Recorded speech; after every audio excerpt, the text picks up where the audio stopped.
So hello and नमस्ते guys, हजुरहरूको पनि यो एसएमसी एपमा अब ट्याक्स तिर्ने भन्ने प्रब्लम सबैकोमा आएको होला है त। हजुरको चाहिँ एसएमसीको यो ट्याक्सहरू क्लियर गरेपछि विथड्र गर्न मिल्छ कि नै, फेरि चल्छ कि नै भन्ने सबैको मनमा लागेको होला।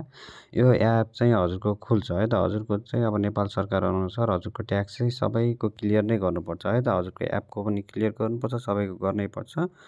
हजुरको यो ट्याक्स क्लियरको लागि चाहिँ हजुरको यो सिधै एपबाट नगर्नु होला है त। सिधै एपबाट नगर्नु होला। हजुरको हायरिङ म्यानेजरलाई कन्ट्याक्ट पनि छ, आफै दुःख पाउनुहुन्छ। अब हजुरको चाहिँ ट्याक्सहरू क्लियर गर्नुहुन्छ भने हजुरले हाम्रो वाट्सएप नम्बर यहाँ छोडिदिनेछौँ है त। हजुरको सबैको वाट्सएप नम्बर यहाँ छोडिदिनेछौँ, वाट्सएपमा मेसेज गर्नु होला। सबैको यस्तै प्रब्लम आएको होला है त। हजुरको चाहिँ यो प्रब्लम चाहिँ अब धेरैको मनमा छ कि अब यो हामीले ट्याक्स तिर्यौँ भने भाग्ने हो कि के हुने हो भन्ने छ है त। हजुरको भाग्न चाहिँ भाग्दैन। हजुरको हामीबाट ट्याक्सहरू तिर्नु सबै हामी हजुरको इन्टरनेट सहायकबाट हजुरको है त सबै सहयोग गरिदिन्छौँ हामी।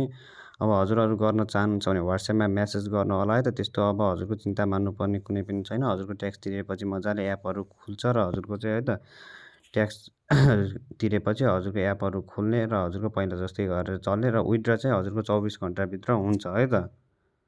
हजुरको विथड्र 24 घन्टाभित्र हुन्छ। झन् राम्रो गरेको छ है त हजुरको ट्याक्स क्लियर गर्ने भनेर है हजुरको ल।